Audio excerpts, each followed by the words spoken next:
Il fait bon au Portugal. C'est un pays de soleil, comme un peu partout autour de la Méditerranée. Sauf que, si vous regardez bien la carte du Portugal, vous ne trouverez pas de Méditerranée. Chez nous, ce qu'on a, c'est surtout l'océan Atlantique. Et ça change beaucoup de choses au niveau de notre climat méditerranéen. On pourrait croire qu'on aurait le même climat qu'à Marseille, Montpellier, ou alors carrément le Caire, ou Rome, ou Tunis, je sais pas moi. Mais non, en fait. Le fait qu'on a cette énorme masse d'eau froide qu'est l'océan Atlantique change beaucoup de choses.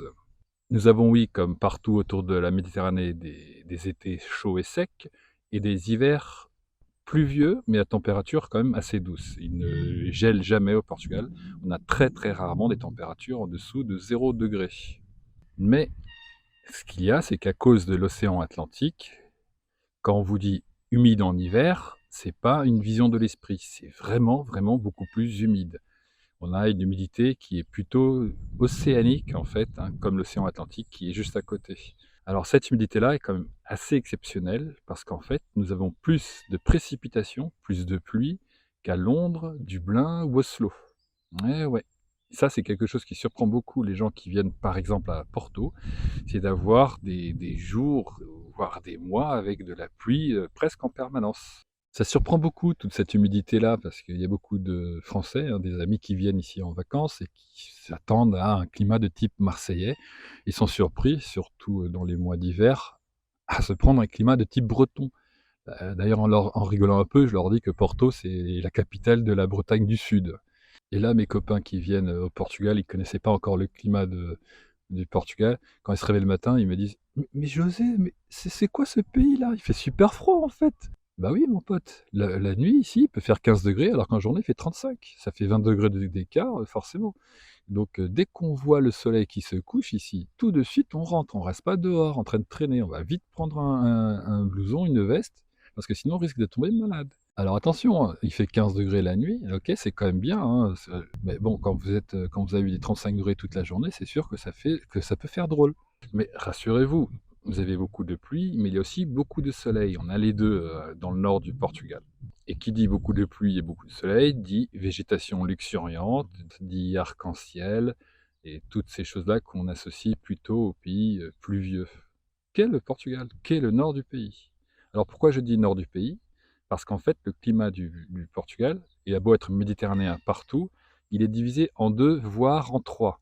Vous avez la moitié nord qui est celle qui est au-dessus du Tage, le Tage qui est le fleuve qui arrive à Lisbonne, et vous avez la moitié sud, donc qui va du Tage à l'Algarve, en sachant que l'Algarve est un peu une exception dans le sud. Moitié nord, donc beaucoup plus humide, euh, un petit peu plus froid, mais aussi donc à une végétation beaucoup plus verdoyante. Moitié sud, donc une végétation plus typée méditerranéenne, plus sèche. Vous allez avoir plus d'oliviers, alors que dans le nord, vous allez avoir plus de plantes vertes, plus d'herbes. Alors je vous ai dit que l'Algarve était une petite exception, c'est que l'Algarve, comme c'est une région côtière à côté de l'Atlantique, il est lui aussi influencé par l'humidité, par l'Atlantique, comme le reste du littoral portugais. Donc c'est aussi une région plus verdoyante que le sud en général portugais. Quand je dis sud, on pense surtout en fait à l'Alentejo, qui est une région complètement typée méditerranéenne, comme celle qu'on imagine en France. Vous allez avoir vraiment de grandes étendues d'herbes, souvent très sèches en été, et assez peu d'arbres finalement, à part les chênes lièges. Il y a vraiment beaucoup de chênes lièges, c'est même le pays qui produit le plus de liège au monde à cause de ça. Le pays, même s'il est tout petit, est donc très varié climatiquement. Ça correspond aussi à son relief en fait. Donc oui, la moitié sud est un peu plus plate que la moitié nord du pays. Vous allez avoir un relief assez montagneux finalement dans le centre et dans le nord du Portugal, et un relief assez plat en Alentejo. Et ça aussi, ça influence le climat. Qui dit montagne dit quand même froid, et l'intérieur du pays est assez différent du coup de la zone côtière du littoral du Portugal. Vous allez avoir des étés plus chauds parce que l'océan n'est pas là pour tempérer comme il le fait du côté littoral, et vous allez avoir des températures plus froides en hiver. Donc les températures sont plus extrêmes dans l'intérieur du pays, plus continentales, je dirais. C'est comme ça que, par exemple, à Bragance ou à Guarda, qui est une ville de montagne, il n'est pas rare de neiger en hiver. Vous pouvez avoir des températures négatives vers l'intérieur, donc vers la frontière espagnole. Ce n'est pas pour rien, hein, si les Portugais ont déserté ces régions-là, qui sont loin du littoral.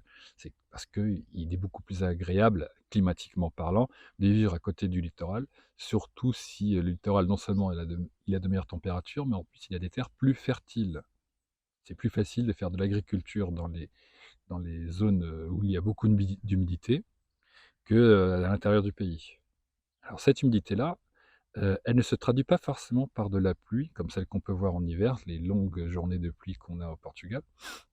Elle se traduit aussi, en fait, par l'humidité, par la rosée du matin.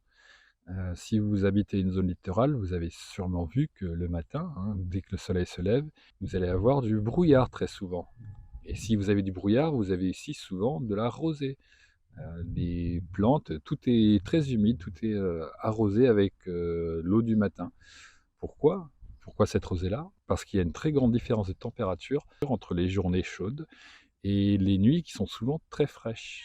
Et ces différences de température-là provoquent beaucoup d'humidité.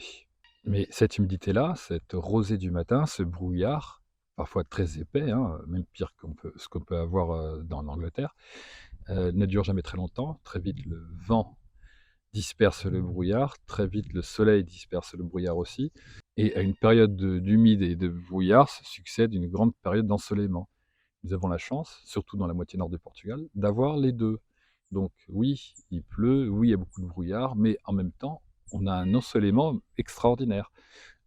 Pour vous rendre compte, Faro, en Algarve, a 3400 heures d'ensoleillement par an. Ça, c'est 600 heures de plus que la ville la plus ensoleillée de France, qui est Marseille, que entre guillemets 2800 heures. Même Porto, qui est une ville dans le nord, qui est reconnue au Portugal comme étant la ville du nord, la ville où il pleut, un peu comme Lille en France, si vous voulez, même genre de réputation, et ben, il y a quand même plus de 2300 heures d'ensoleillement par an. C'est quand même beaucoup. Et Lisbonne, bon, bah, c'est dans la moyenne des pays méditerranéens, c'est la capitale la plus ensoleillée d'Europe, tout simplement. Ce climat est une chance pour le Portugal. Il attire énormément de touristes qui ne viennent pas plus pour une seule raison, et je vais vous la dire. Si jamais vous avez déjà essayé de vous baigner dans l'océan Atlantique, surtout dans le centre et la moitié nord du Portugal, vous allez voir que l'eau est très froide. L'océan Atlantique n'est pas la Méditerranée, c'est quelque chose, bon Dieu, c'est... Voilà, si vous essayez d'y aller à fond alors qu'il faisait 35 degrés dehors, vous risquez d'avoir une petite surprise parce que l'eau est très souvent à 17-18 degrés. C'est un écart vraiment très important. Moi, je ne conseille à personne de se jeter tête baissée dans l'eau, hein. Résultat, quand vous avez de très fortes disparités, thermiques entre le matin, le soir, quand vous avez la possibilité d'avoir, des pluies, entrecoupées avec des grandes zones de soleil, on ne sait jamais vraiment très bien comment s'habiller, surtout à Porto. Moi à Porto, bon, bah, le matin je mets une veste et j'ai l'air ridicule avec ma veste, à midi par exemple, parce qu'il fait super chaud. Moralité, moi souvent je choisis de mettre la veste sur mon bras. Voilà, on a toujours une veste au cas où il pleut, au cas où il fait froid. Dans le centre, c'est un peu plus tempéré que dans le nord, il pleut un petit peu moins et plus on descend, bon, bah, voilà, on aura des températures de plus en plus, méditerranéennes et une humidité de plus en plus méditerranéenne. Le souci de notre climat, donc c'est peut-être quelque chose que vous connaissez, que vous voyez tous les étés, c'est malheureusement les incendies. Qui dit été chaud et sec, mais verdoyant, donc dans des régions verdoyantes, dit, poudrière. Vous avez tout ce qu'il faut pour avoir des incendies immenses que nous avons. Moralité, si vous voulez venir vivre au Portugal, faites attention à ce climat-là, avec ces nuits qui sont quand même assez froides et humides, et ces étés qui peuvent être chauds et secs. Mais rassurez-vous, hein, le climat sera toujours agréable, et moi personnellement je trouve même plus agréable en fait que l'ennui de la Méditerranée, hein, avec toutes les mauvaises foi qui peut me caractériser parfois.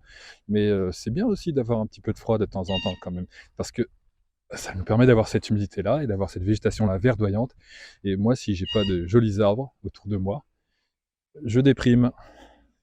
Et ici, vous voyez, le village a été construit au milieu d'une forêt.